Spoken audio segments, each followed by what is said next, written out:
کہ 4 سال پہلے منظور ہونے والا ٹرانسجینڈر ایکٹ ایک بار پھر بحث کا موضوع بنا ہوا ہے۔ یہ ایکٹ کیا ہے اور جماعت اسلامی نے transgender persons protection of rights act کی کن کن شکوں کو چیلنج کیا ہے، یہ سمجھنے کی بہت زیادہ ضرورت ہے تاکہ آپ کا کانسیپٹ اس حوالے سے کلیئر ہو جائے۔ پہلے آپ کو یہ رپورٹ دکھاتے ہیں، پھر اس پہ ہم ڈسکشن کریں گے۔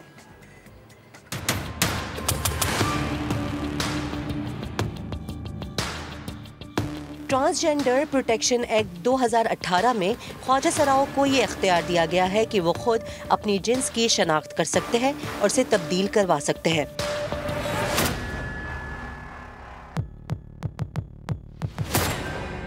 نادرا سمیت تمام سرکاری ادارے اس بات کے پابند ہے کہ خواجہ سرا اپنی جنس شناخت کو چاہے وہی ان کے شناختی کارڈ، ڈرائیونگ لائسنس اور پاسپورٹ وغیرہ پر درج کی جائے گی۔ اس ایکٹ میں خواجہ سرا کی تعریف بیان کرتے ہوئے کہا گیا ہے کہ یہ 3 طرح کے ہو سکتے ہیں۔ پہلے نمبر پر انٹرسیکس، دوسرے وہ جو پیدائشی طور پر مرد پیدا ہوتا ہے مگر بعد میں اپنی جنس کی تبدیلی کے عمل سے گزرتے ہیں۔ تیسرے نمبر پر ایسے لوگ ہیں جو پیدائش کے وقت کی اپنی جنس سے خود کو مختلف یا متضاد سمجھتے ہوں۔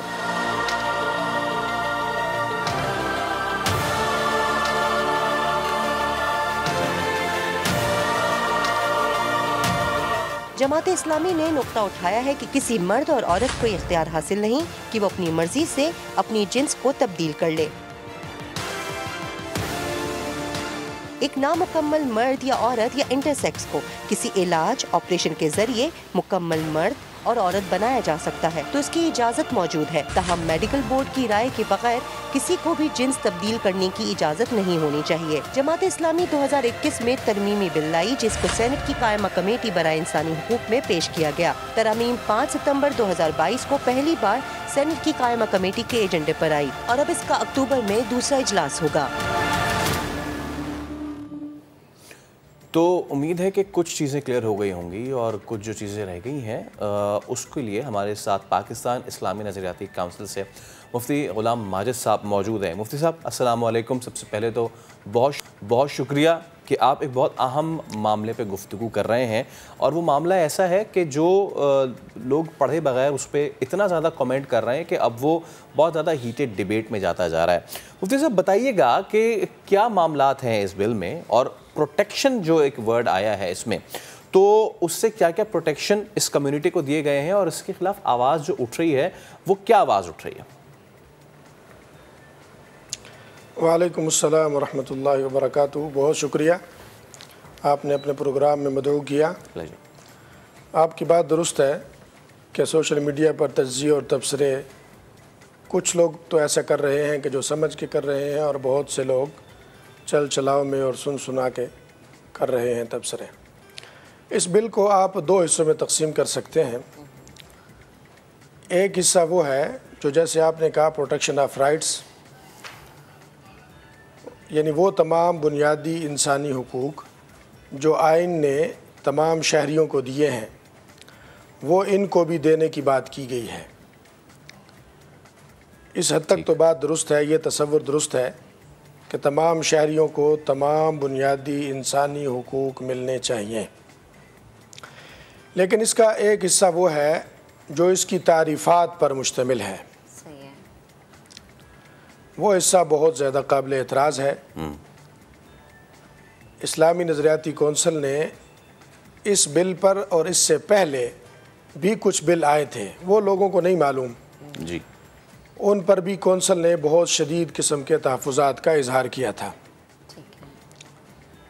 اگر آپ پوچھیں گے کہ تحفظات کیا ہیں تو میں آپ کو اختصار کے ساتھ بتاؤں گا پلیز گو آن کہ شرعی لحاظ سے اس قانون کے اندر جو تعریف کی گئی ہے ٹرانسجنڈر کی، اور اس کی 3 اقسام بیان کی گئی ہیں، ان میں سے صرف پہلی قسم جس کو انٹرسیکس کہا گیا وہ شرعی اصطلاح خنثی کے مترادف ہے، اور وہ درست ہے۔ یعنی جو شخص پیدائشی طور پر اس انداز سے پیدا ہو کہ اس کے اندر دونوں مردانہ زنانہ اعضاء ہوں یا دونوں نہ ہوں، کوئی ایک عضو چھوٹا سا کوئی ہو، تو اس کو شرعی لحاظ سے خنثی کہا جاتا ہے، اور وہ باقاعدہ فقہی اور شرعی کتابوں میں اس کا ذکر ہے۔ اس کے لیے تو حقوق کی بات کرنا بالکل درست ہے، اور وہ ایک شرعی حکم کے تحت آتا ہے، لیکن اس کے نیچے جو دو قسمیں بیان کی گئی ہیں ان سے مسائل پیدا ہو رہے ہیں، یا مسائل پیدا ہونے کے بہت زیادہ امکانات ہیں۔ صحیح۔ مثلا یہ کہنا کہ وہ شخص جو مرد پیدا ہو اور بعد میں تبدیلی جنس کے عمل سے گزرے، جیسے خصی کے عمل سے گزرے اور خصی ہو جائے، اب یہاں پر ایک ایسی دفعہ ہونی چاہیے تھی کہ یہ قانونی طور پر شرعی لحاظ سے منع ہے، خصی کرنا بھی منع ہے، تبدیلی جنس بھی منع ہے۔ اور اس سے آگے جو ٹرانسجنڈر جس کو کہا جاتا ہے، جس نام سے یہ بل ہے، یہ بہت زیادہ کنفیوژن پیدا کر رہا ہے اور شرعی احکام کو وائلیٹ کر رہا ہے۔ ٹھیک ہے۔ یہاں پہ کہا گیا ٹرانسجنڈر مین، ٹرانسجنڈر ویمن۔ اب یہ دونوں اگر ٹرانسجنڈرز کے جو ماہرین ہیں ان چیزوں کے، ان سے پوچھا جائے تو وہ یہ کہتے ہیں ٹرانسجنڈر مین در حقیقت عورت ہے جس کے احساسات مردوں والے ہیں، تو لہذا وہ ٹرانسجنڈر مین ہے، یعنی عورت کو مرد بنایا۔ اور ٹرانسجنڈر وومن وہ ہے جو حقیقت میں مرد ہے اور اس کے اندر کے احساسات اور جذبات جو ہیں وہ عورت والے ہیں، لہذا اس مرد کو عورت قرار دیا جائے گا۔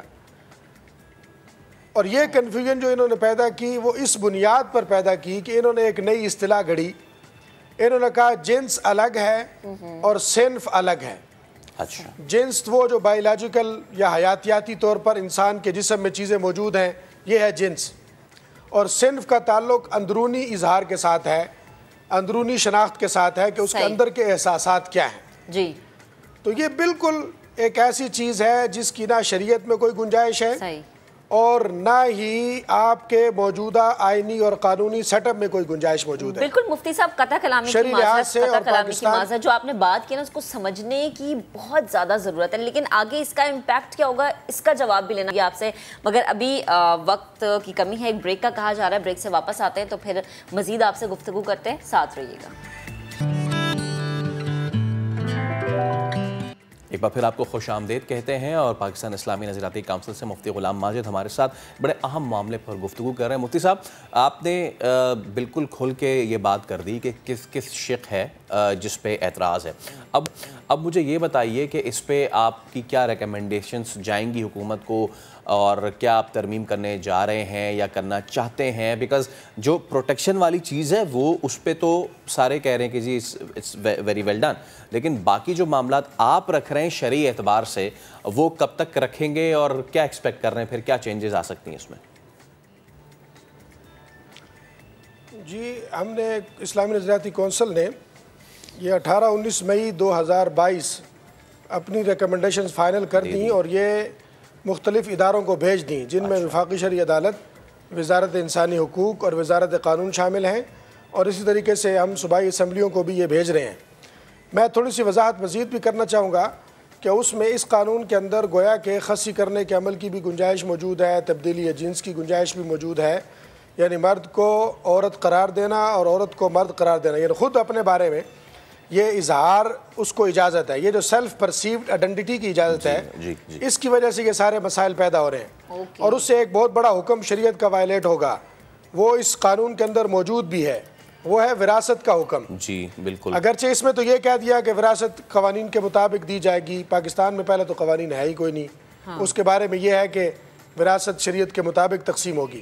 اب شریعت کا حکم تو مرد کے لیے ایک مستقل حصہ ہے، عورت کے لیے ایک مستقل حصہ ہے، لیکن یہاں جب ایسی کنفیوژن پیدا کر دی گئی کہ ٹرانسجنڈر مین حقیقت میں عورت ہے اور ٹرانسجنڈر وومن حقیقت میں مرد ہے، تو عورت کو مرد والا حصہ دیا جا رہا ہے اور مرد کو عورت والا حصہ دیا جا رہا ہے، تو یہ شرعی حکم بالکل وضاحت اور صراحت کے ساتھ وائلیٹ ہو رہا ہے۔ مفتی صاحب، ایک اگر معذرت میں آپ کی بات وہ کر رہا ہوں، لیکن اس میں تو بل میں یہ لکھا ہے کہ اگر ٹرانس مین ہے تو اس کو شرعی اعتبار سے مردوں والا ہی ملے گا، نہیں وراثت میں، اور جو خاتون ہیں وہ بھی، جی جی، تو یہ لکھا ہے نا اس میں؟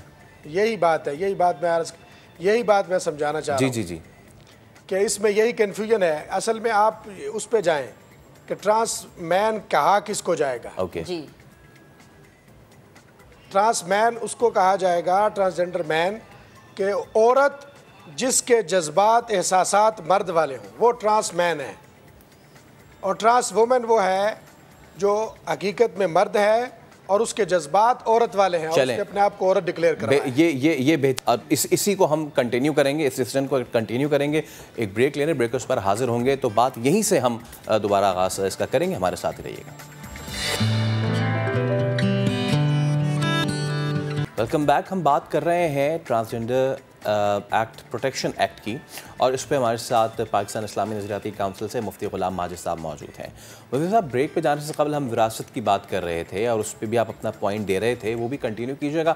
اس کے علاوہ جہاں یہ بات آ رہی ہے, جو اختلاف آ رہا ہے, وہ یہ کہ کسی کو حق نہیں ہے کہ وہ اپنی سے مرضی سے جنس تبدیل کر سکے, اس پہ بھی اس بل میں ایکٹ میں یہ چیز موجود ہے کہ ایک میڈیکل بورڈ ہوگا جو اس چیز کا تعین کرے گا. تو یہ اپیز کرتا ہے آپ کو, یا اس کو بھی چینج کرنا چاہ رہے ہیں؟ وراثت والا مسئلہ تو میں نے کلیئر کرنے کی کوشش کی. جی وہاں یہ دیکھیں, ٹرانسجنڈر مین اور ٹرانسجنڈر وومن کا لفظ ہے, اور ٹرانسجنڈر مین کے بارے میں کہا گیا کہ وہ مرد والا حصہ لے گا. جی, اب میرا سوال یہ ہے قانون والوں سے بھی اور آپ سے بھی کہ ٹرانسجنڈر مین کون ہے؟ ٹھیک ہے. ٹرانسجنڈر مین در حقیقت وہ عورت ہے جس نے اپنے آپ کو مین ڈکلیئر کروا کے ٹرانسجنڈر مین لکھوایا. وہ ٹرانسجنڈر مین مرد نہیں ہے. ٹرانسجنڈر مین در حقیقت وہ عورت ہے جس نے سیکشن 3 کے تحت اپنے آپ کو سیلف پرسیوڈ آئیڈینٹی کو اختیار کرتے ہوئے اپنے بارے میں یہ لکھوایا کہ میں ٹرانسجنڈر مین ہوں. وہ حقیقت میں عورت تھی. اچھا. اس کو آپ نے عورت کو مرد والا حصہ دے دیا ہے. اور اسی طریقے سے ٹرانسجنڈر وومن جو ہے, ٹرانسجنڈر وومن نہیں ہے. ٹرانسجنڈر وومن وہ مین ہے, وہ مرد ہے جس کے جذبات احساسات عورت والے تھے, اور اس نے سیلف پرسیوڈ آئیڈینٹی کے تحت اپنے آپ کو نادرہ میں ٹرانسجنڈر وومن لکھوایا ہے. تو وہ وومن والا حصہ کیسے لے سکتا ہے؟ وہ تو عورت, وہ تو مرد ہے. تو اس لیے وراثت کے احکام بالکل الٹ پلٹ ہو گئے ہیں. مرد کو عورت والا, عورت کو مرد والا حصہ دے دیا گیا ہے. صحیح. اس کے علاوہ جو ہے یہ تبدیلی جنس کا جو عمل ہے, جس کو ہم یہ کہیں گے کہ سیلف پرسیوڈ آئیڈینٹی کے تحت سیکشن 3 اگر آپ ساری پڑھیں نا, اس کے اندر یہ لکھا ہوا ہے کہ کوئی بھی کسی بھی وقت جس کو برتھ کے وقت ایک جنس بتائی گئی یا اس کے بارے میں لکھوایا گیا بے فارم میں یا نادرہ کے ریکارڈ میں کہ یہ بندہ مرد ہے, میل اس کو لکھوا دیا گیا. اب وہ کسی بھی وقت اپنے بارے میں نادرہ میں جا کے, کسی بھی سرکاری ریکارڈ میں جا کے اپنے بارے میں یہ لکھوا سکتا ہے کہ میں میل نہیں فیمیل ہوں, یہ مین نہیں, یہ میں وومن ہوں. تو یہ اختیار بغیر کسی میڈیکل بورڈ کے ہے. یہ والا جو اختیار ہے سیکشن 3 کے تحت, اس میں کسی میڈیکل بورڈ کی بات نہیں کی گئی. اس کو کہیں سے بھی کوئی ٹیسٹ کروانے کی ضرورت محسوس نہیں کرائی گئی, بلکہ اس کا بیان حلفی ایک ہوگا, وہ جا کے نادرہ میں جمع کرا دے, پاسپورٹ آفس میں جمع کرا دے, بے فارم کے وقت کے اس کے لیے جمع کرا دے, تو بس اس کی بنیاد پر اس کی جنس کو تبدیل کر دیا جائے گا. تو یہ بہت بڑا اختیار ہے. ٹھیک ہے. اور یہ ایک دروازہ کھول دے گا اس بات کا کہ ہر کوئی اٹھے گا وراثت کے معاملے میں, جب اس کو دیکھے گا کہ مرد کا حصہ زیادہ ہے تو اپنے آپ کو مرد ڈکلیئر کروا لے گا, عورت کا حصہ زیادہ نظر آئے گا تو اپنے آپ کو عورت ڈکلیئر کرا لے گا. جہاں پہ کہیں پہ بینیفٹ پاکستان کے اندر کسی قانون کے تحت عورتوں کو مل رہے ہوں گے تو وہ عورتوں والے خانے میں چلا جائے گا. اگر بینیفٹ مرد والے مل رہے ہوں گے تو مردوں والے خانے میں چلا جائے گا. تو یہ ایک بہت بڑا دروازہ کھول دیا مفاسد کا. ٹھیک ہے. اسی پر اسلامی نظریاتی کونسل نے اپنے اجلاس کے اندر, جس کا میں نے ابھی ذکر کیا, مئی 2022 کے اندر اجلاس کیا, اس کے اندر یہ ساری چیزیں اس کے اندر ذکر کی ہیں کہ یہ خلاف شرع ہیں, اور انہی چیزوں کو وفاقی شرعی عدالت میں بنیاد بنا کر درخواست دی گئی ہے اس قانون کے خلاف. صحیح ہے. ٹھیک ہے مفتی صاحب, بہت شکریہ, آپ ہمارے ساتھ موجود تھے, گفتگو کر رہے تھے. وہ یقیناً وہ لوگ جو کہ کنفیوز تھے اس ایکٹ کو لے کر, اب بہت زیادہ ان کی کنفیوژن ختم ہو گئی ہوگی. ابھی بھی مسئلے مسائل ہیں, اور مسئلے مسائل یہ جانب پروٹیکشن والے معاملات ہیں, دوسری جانب اسلامی نظریاتی کونسل اور جماعت اسلامی کیا کہنا ہے کہ کسی کو حق نہیں ہے کہ وہ خود سے جا کے سیلف پرسیو کر سکے. بٹ سچویشن ہے اس کے اس طرف سے موقف یہ آ رہا ہے کہ جی اگر ایک فطری چیز ہے تو اس کو کیسے کیا سکتے ہیں, اور اس پہ we need to discuss more about. لیکن اس پہ جو آپ کا آئین اور قانون کہتا ہے اس کے مطابق ہی اگر چیز سامنے ہے تو بہت اچھا ہوگا.